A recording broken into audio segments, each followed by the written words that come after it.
வணக்கம். உதயநிதி அவர்கள் கண்ணீர் விட்டு கதறி அழுதுள்ளார். கதை முடிந்தது. நண்பர்களே, இந்த வீடியோவிற்கு ஒரே ஒரு லைக் மற்றும் சப்ஸ்கிரைப் பண்ணிருங்க. மு.க.ஸ்டாலின் அவர்களை தொடர்ந்து தமிழ்நாட்டில் நிரந்தர முதல்வராக வலம் வந்து விடுவோம், அடுத்த எம்ஜிஆர் உதயநிதி தான் என்பதை திமுகவின் நிர்வாகிகள் கூறி வந்தார்கள். முதல்வர் விஜய் அவர்கள் கட்சி ஆரம்பிப்பதற்கு முன்பாக என்றைக்கு விஜய் அவர்கள் தாவேகா என்ற கட்சியை ஆரம்பித்தாரோ அன்றிலிருந்து உதயநிதி அவர்களுக்கு பயம் அதிகரித்தது. ஆனால் மக்களின் செல்வாக்கு தொடர் வெற்றி என்பதை எல்லாம் உதயநிதி அவர்களுக்கு பெருமையாகவும் மக்களாட்சி முறை என்பதை மறந்துவிட்டு மன்னராட்சி என்பது போல் உதயநிதி அவர்கள் கனவு உலகிலும் வாழ்ந்து வந்தார். இப்பேற்பட்ட ஒரு சூழலில் தமிழக அரசியலில் மிகப்பெரிய ஒரு திருப்பு முனையாக உதயநிதி அவர்களுக்கு எதிர்பாராத ஒரு திருப்பம். 2 ஆண்டுகளில் தேர்தலில் போட்டியிட்டு எந்த ஒரு விமர்சனமும் இல்லாமல் நேரடியாக வெற்றியடைந்து முதல்வர் பதவியில் சட்டப்பேரவைக்கு சென்று எதிர்க்கட்சியாக உதயநிதி அவர்கள் தலைவராக பொறுப்பேற்று சட்டசபையிலிருந்து முதல்வர் விஜய் அவர்கள் கேட்ட கேள்வியால் பதிலளிக்க முடியாமல் சட்டசபையிலிருந்து ஓடிய நிகழ்வுகளும், கரூரில் முதல்வர் விஜய் அவர்கள் திமுகவினர்களுக்கு நான் கேட்கக்கூடிய கேள்விகளுக்கு பதிலளிக்க முடியுமா, அவர்களுக்கு அந்த தைரியம் திராணி இருக்கிறதா என்று மறைந்த முன்னாள் முதல்வர் ஜெயலலிதா அவர்களது பாணியில் கரூரில் பேசியிருப்பார். இதனால் மனமுடைந்து போன உதயநிதி அவர்கள் போட்ட சதித்திட்டம் தாவேகாவின் ஆட்சியை கவிழ்ப்பதற்கான அனைத்து ஏற்பாடுகளும் தோல்வியில் முடிந்தது. மேலும் கண்ணீர் விட்டு கதறி அழுதுள்ளார் தந்தையிடமும் தாயிடமும். மு.க.ஸ்டாலின் அவர்கள் எடுத்த அதிரடியான முடிவு வருகின்ற உள்ளாட்சி தேர்தலிலும் இடைத்தேர்தலிலும் அனைத்து இடங்களிலும் வெற்றியடைய வேண்டும். அதற்கு எத்தனை ரூபாய் செலவானாலும் பிரச்சனை இல்லை, 1000 கோடி செலவானாலும் பிரச்சனை இல்லை. அனைத்து பணங்களையும் இறக்குங்கள். உதயநிதி அவர்களுக்கு அனைத்து பதவிகளையும் பெற்றுத்தர வேண்டும். தமிழக மக்கள் உதயநிதியை தலைவனாக ஏற்றுக்கொள்ள வேண்டும். அண்ணா கலைஞர் வரிசையில் உதயநிதியை இடம்பெற வேண்டும் என்பதுதான் எனது ஆசை என்று மு.க.ஸ்டாலின் அவர்கள் கூறுவது அவர்கள் விருப்பமாக இருக்கலாம், தமிழக மக்களின் விருப்பம் கிடையாது. கோபாலபுர குடும்பத்தின் ஒட்டுமொத்தமான கொள்ளையடித்த பணங்களை வைத்து மக்களிடம் ஓட்டிற்கு பணத்தை கொட்டு தமிழ்நாட்டை எழுதி வாங்கிவிடலாம் என்று நினைத்தால் அது நிச்சயம் எடுபடாது. ஏனென்றால் மக்களை மனிதராக பார்க்க வேண்டும். ஆனால் திமுகவின் மாஜி அமைச்சர்கள் கடந்த 5 ஆண்டுகளில் ஏளனமாகவும் மன்னராட்சி போலவும் செயல்பட்டு திமுகவின் தலைவர் அதை கண்டுகொள்ளாமல் வேடிக்கை பார்ப்பது நியாயமற்ற செயல் என்று பல்வேறு விமர்சனங்கள் ஏன் நாமே முன்வைத்திருந்தோம். மன்னராட்சி போல அமைச்சர்கள் செயல்படுகிறார்கள். திமுகவின் தலைவரும் அப்பொழுது முதல்வராக இருந்த ஸ்டாலின் அவர்கள் கண்டுகொள்ளாமல் இருக்கிறார். இது நிச்சயம் தலைகீழாக தேர்தல் முடிவுகள் வெளியாகும் என்பதை நாம் அப்பொழுதே கூறியிருந்தோம். ஆனால் சொன்னபடியே இப்பொழுது தாவேகா ஆட்சி அமைத்து திமுக படுதோல்வியை தழுவி திமுகவினர்களுக்கு இப்பொழுது என்ன பிரச்சனை தெரியுமா? தாவேகாவினர்கள் கேட்கக்கூடிய கேள்விகளுக்கு திமுகவால் பதில் கூற முடியவில்லை.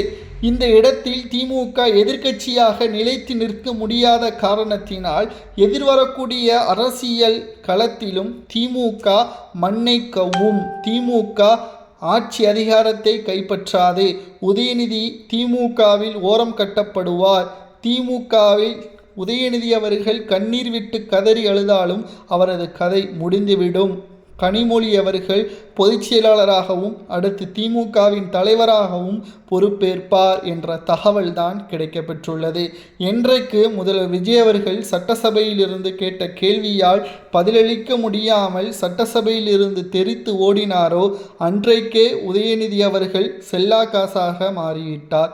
உதயநிதி அவர்கள் வெத்து பேப்பரை வைத்து பிரஸ் மீட்டில் தந்தையை விட ஒருபடி அதிகமாக இளம் வயதிலேயே துண்டு சீட்டை வைத்து பேசுவது ஒருபோதும் பயனளிக்காது.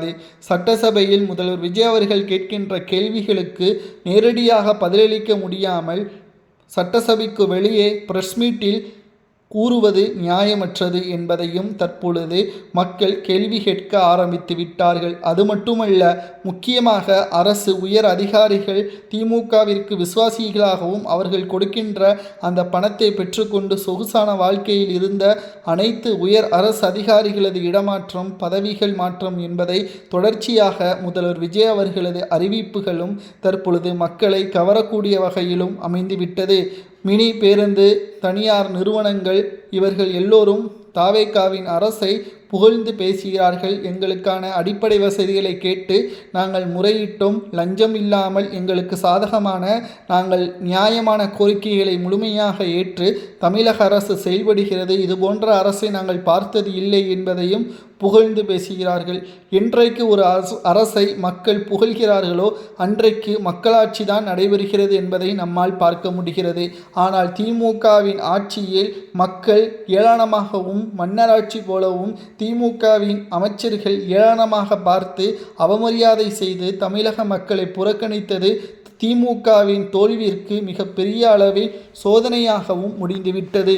அது மட்டுமல்ல, திமுகவின் ஆட்சியில் டெண்டர் ஊழல் முறைகேடு சுமார் 300 நிறுவனங்கள், ஒரு வருடத்தில் மட்டும் 300 நிறுவனங்களிடம் டெண்டர் ஊழல் முறைகேடு. 20% கமிஷன் பணத்தை கொடுத்தால் டெண்டர் வழங்கப்படும். ஒவ்வொரு மாஜி அமைச்சர்களது பெயர் வங்கி கணக்குகளிலும் ஊழல் பணங்கள். செல்வ செழிப்புமிக்க 5 ஆண்டுகள் அவர்களது பசுமை சோலையாகவே வாழ்ந்தார்கள். ஆனால் இப்பொழுது அந்த நிறுவனங்கள் அனைத்தும் வாக்குமூலமாக கொடுக்கப்படக்கூடிய ஆதாரங்களையும் தாவேகாவின் அமைச்சர் ஆதவ அர்ஜுனா அவர்கள் கேட்டுள்ளார். உங்களை மிரட்டி பணத்தை பறித்த நபர்களை விவரமாக ஆதாரங்களுடன் சமர்ப்பித்தால் நிச்சயம் நடவடிக்கை எடுப்போம் என்பதை தாவேகா அரசு கூறுகிறது என்றால் எந்த அளவிற்கு திமுக இருந்திருக்கிறது.